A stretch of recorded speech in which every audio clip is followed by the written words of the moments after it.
Hello అండి.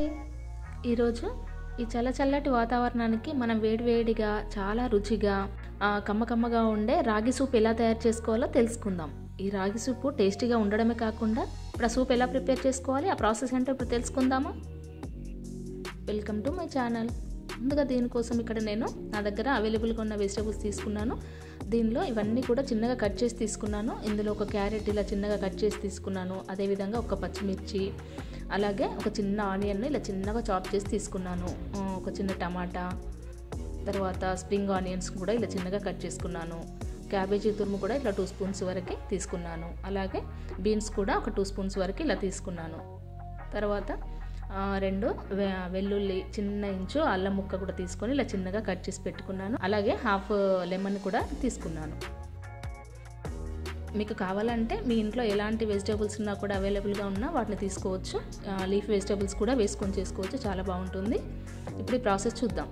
ముందుగా stove వెలిగించుకొని ఒక ప్యాన్ పెట్టుకున్నాక దానిలో 1 స్పూన్ వరకు నెయ్యి వేసుకోవాలి. ఈ నెయ్యి ప్లేస్లో మీరు కావాలంటే 1 స్పూన్ ఆయిల్ కూడా వేసుకోవచ్చు. నేను కాస్త హెల్తీగా ఉంటుంది కదా అనేసి నెయ్యి వేసాను. అలాగే దానిలో హాఫ్ స్పూన్ జీలకర్ర, తర్వాత చిన్నగా కట్ చేసుకున్న ఆనియన్స్, అల్లం వెల్లుల్లి చిన్నగా కట్ చేసుకున్నాం కదా, అవి కూడా వేసుకున్నాక దానిలో పచ్చిమిర్చి కూడా వేసుకొని వీటిని ఒకసారి లైట్గా ఫ్రై చేసుకోవాలి.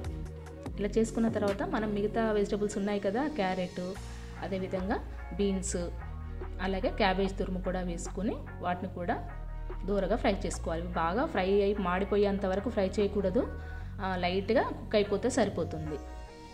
అలా అయితే మన వెజిటేబుల్ సూప్కి చాలా టేస్టీగా కూడా వస్తుంది. నెక్స్ట్ ఇవి కాస్త ఫ్రై అయిన తర్వాత ఇప్పుడు మనం అందులో టమాటా వేసుకొని దాన్ని కూడా కాస్త మగ్గనివ్వాలి. లైట్గా మగ్గితే సరిపోతుంది. ఇప్పుడు దానిలో 3 కప్స్ వరకు వాటర్ తీసుకుంటున్నాను. ఇలా వాటర్ వేసుకున్న తర్వాత వీటన్నిటిని కూడా ఒకసారి కలుపుకొని ఆ వాటర్లో ఇప్పుడు మనం టేస్ట్కి తగ్గట్టుగా సాల్ట్ వేసుకున్నాక హాఫ్ స్పూన్ వరకు మిరియాల పొడి కూడా వేస్తున్నాను. ఈ మిరియాల పొడి వేయడం వల్ల కూడా కాస్త ఘాటుగా చాలా బాగుంటుంది, మంచి టేస్ట్ కూడా వస్తుంది దానివల్ల. నెక్స్ట్ ఇప్పుడు ఆ వాటర్ మరిగేలోగా మనం ఇప్పుడు ఒక బౌల్ తీసుకొని దానిలో 3 స్పూన్స్ వరకు రాగి పిండి తీసుకుంటున్నాను. రాగి పిండిని కొద్దిగా వాటర్ వేసుకుంటూ ఇలా ఈ విధంగా ఉండలు లేకుండా కలుపుకోవాలి. ఇలా వాటర్లో వేసుకొని బాగా కలుపుకోవడం వల్ల దానిలో ఉండలు అనేవి ఏవి లేకుండా మనం ఇలా కలిపి పక్కన పెట్టుకోవాలి. చూసారా, వాటర్ అనేది బాగా మరుగుతున్నాయి కదా. ఇప్పుడు ఇలా బాగా మరుగుతున్నప్పుడు మనం ఇంతకుముందు కలిపి పెట్టుకున్న రాగి పిండిని దీనిలో వేసుకుంటూ కలుపుకోవాలి. ఇలా వేసుకున్నాం కదా, ఇప్పుడు దాన్ని అంతా కూడా ఒకసారి కలుపుకోవాలి.